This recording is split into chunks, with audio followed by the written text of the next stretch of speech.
हालांकि यह निश्चित नहीं है कि कब और कैसे हमारी मौत आएगी, लेकिन यह निश्चित है कि हमारी मौत ज़रूर आएगी। हम अंदाज़ा लगा सकते हैं, तर्क दे सकते हैं, किताबों में ढूंढने की कोशिश कर सकते हैं या अपनी कल्पना से कुछ सोच सकते हैं, लेकिन हम मौत के बारे में कुछ नहीं जानते। कुछ लोगों में मौत हैरत जगाती है और कुछ को डरावनी लगती है। कुछ लोग हर वक्त मौत के बारे में ही सोचते रहते हैं और कुछ को मौत का डर सताता रहता है। कुछ तो इसे स्वीकार ही नहीं करते, लेकिन मौत हम सबको जकड़ लेती है। यही अंतिम सच्चाई है, केवल यही निश्चित है। यहाँ आकर सब कुछ रुक जाता है। हम रोते हुए इस दुनिया में आते हैं और रोते हुए ही चले जाते हैं। बीच का वक्त हम भ्रम में गुजार देते हैं। मौत के बारे में बात करना बुरा समझा जाता है और कई लोग यह मानते हैं कि इसकी बात करना भी इसे अपनी ओर बुलावा देना है, यानी यह एक अपशकुन की तरह है। कुछ तो भोलेपन से बिना सोच विचार किए खुशी खुशी यह सोच लेते हैं कि किसी न किसी तरह मौत के बाद उनके लिए सब कुछ ठीक हो जाएगा। दोनों तरह का नज़रिया सच्चाई से भागना है। मृत्यु ना तो निराशाजनक है और ना ही रोमांचक, यह तो जिंदगी की सच्चाई है। दरअसल मृत्यु शब्द ही सही नहीं है, क्योंकि मृत्यु तो होती ही नहीं। इस जीवन का अंत होने पर हम यह हार्ड मांस का चोला उतार कर इस दुनिया से चले जाते हैं। मृत्यु किसी का इंतजार नहीं करती।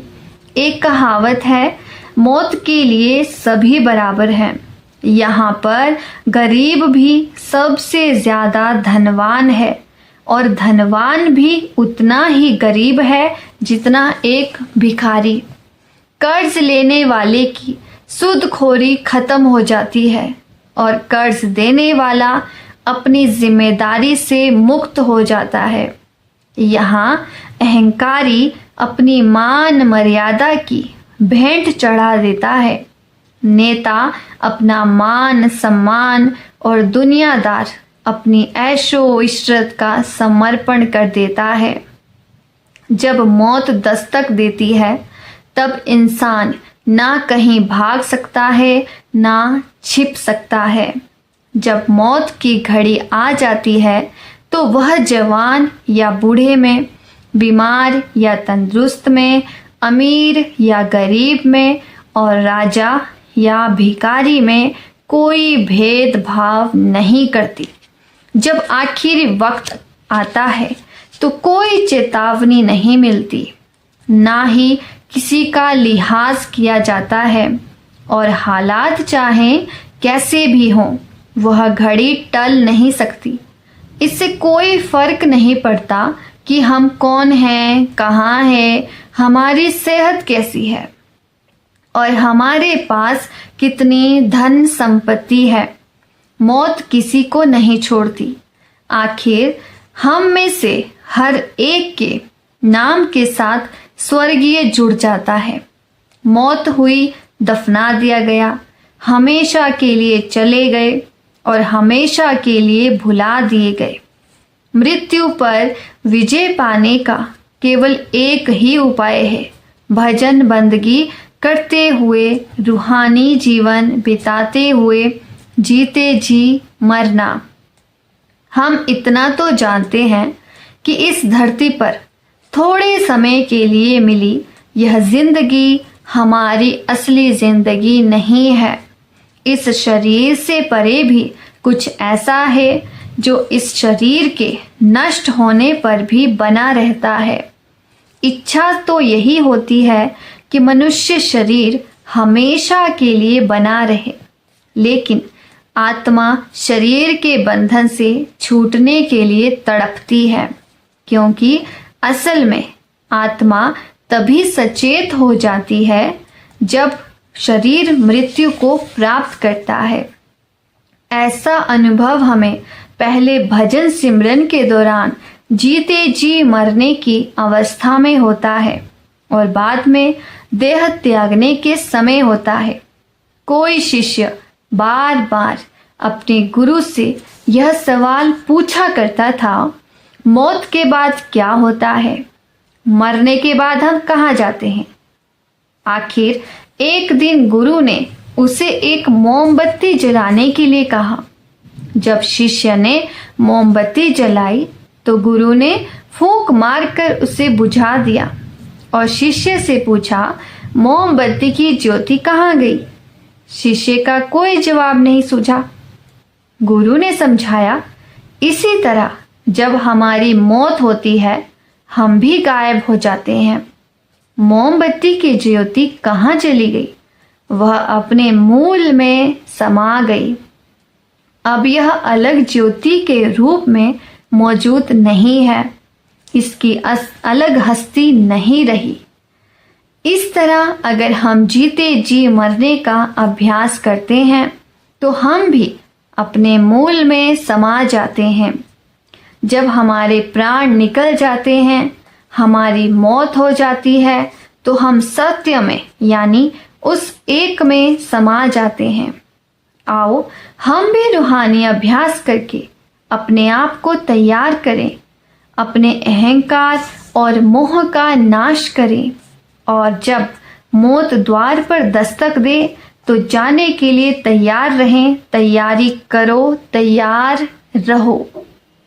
एक बार सड़क के किनारे किसी पेड़ के नीचे कोई डाकू बैठा हुआ था। वहां एक पंडित आया और सड़क के किनारे एक ढाबे के पास बैठ गया। लोग जल्दी से उसके लिए एक आरामदेह कुर्सी ले आए और उसे चाय नाश्ता दिया। अचानक कुछ लोग हड़बड़ाए हुए भागे भागे उसकी ओर आए। पंडित ने इस बौखलाहट का कारण पूछा।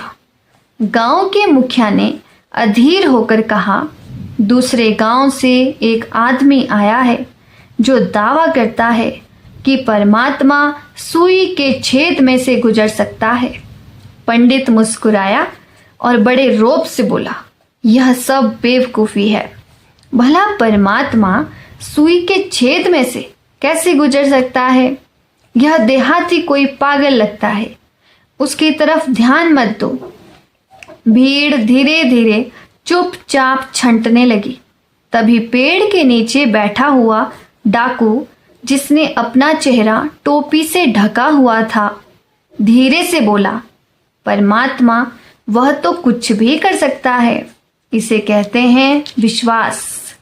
अपने ज्ञान और बुद्धिमत्ता के बावजूद पंडित का विश्वास पक्का नहीं था कि परमात्मा सर्वशक्तिमान है, जबकि पाप कर्मों में लिप्त होने पर भी डाकू को यह एहसास था कि परमात्मा सर्वशक्तिमान है।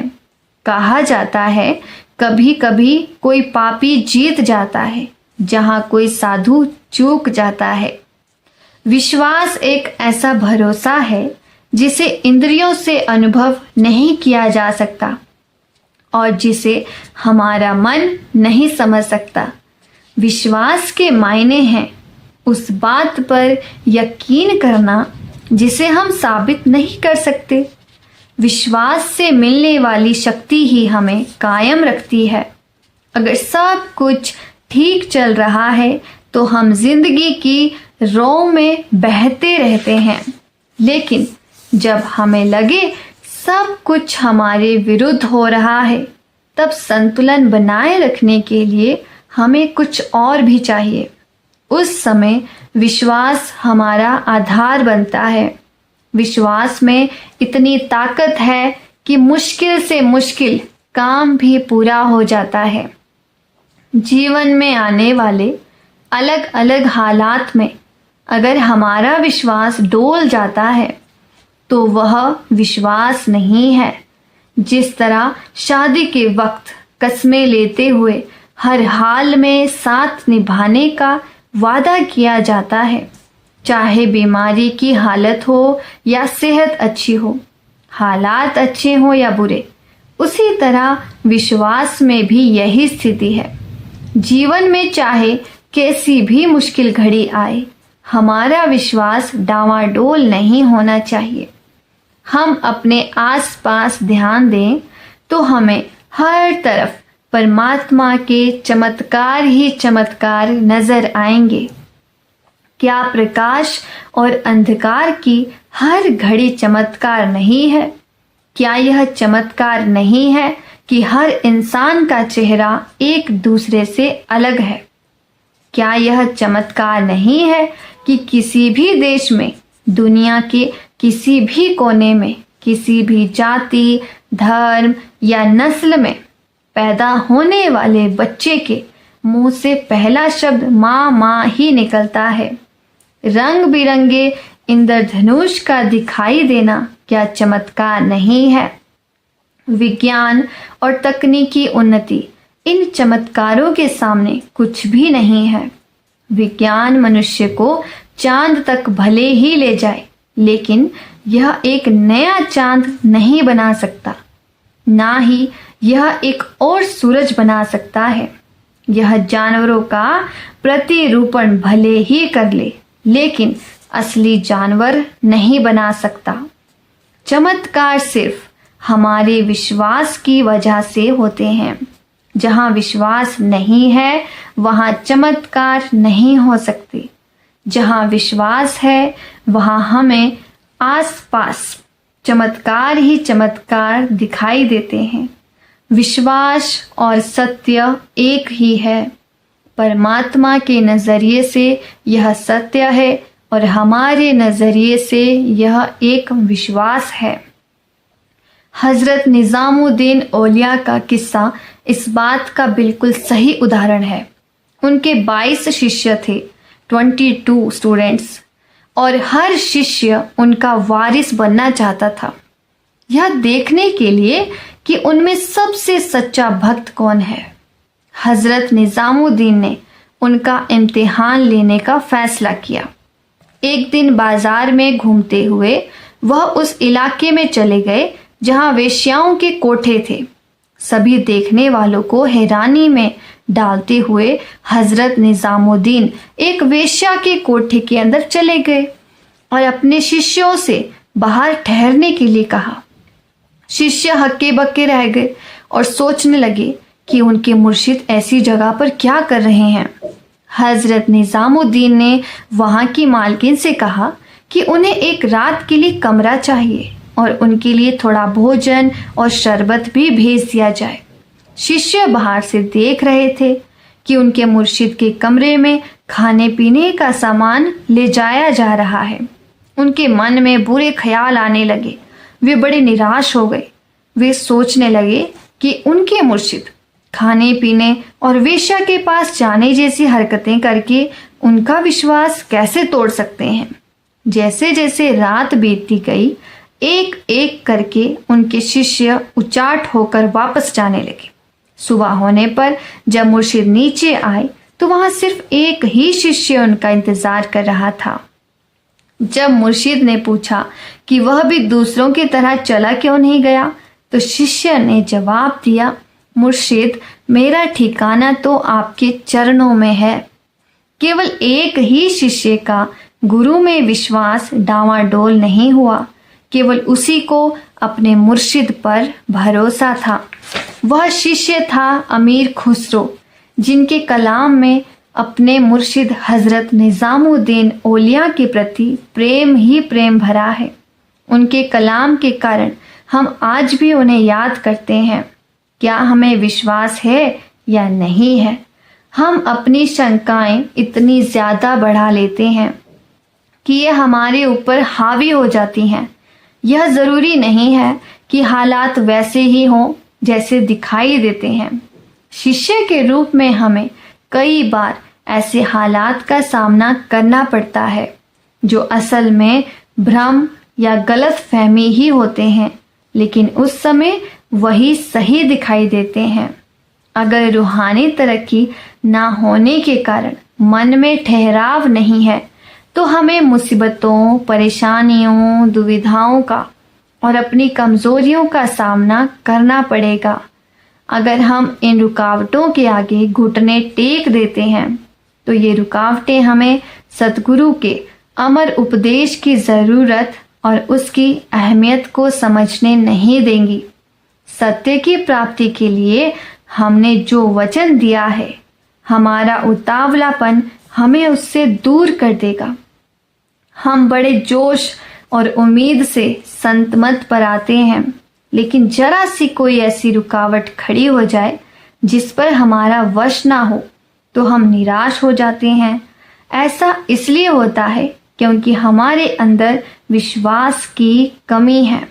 जब तक हम अपनी अज्ञानता को दूर नहीं करते, ये रुकावटें हमारी लगन और हमारे नज़रिए को जोखिम में डालती रहेंगी। अगर प्रेम, प्यार, विश्वास, दृढ़ संकल्प और खुली सोच हमारे भरोसे का आधार होंगे तो फिर हमारा विश्वास कभी भी डावाडोल नहीं होगा। राधा स्वामी जी।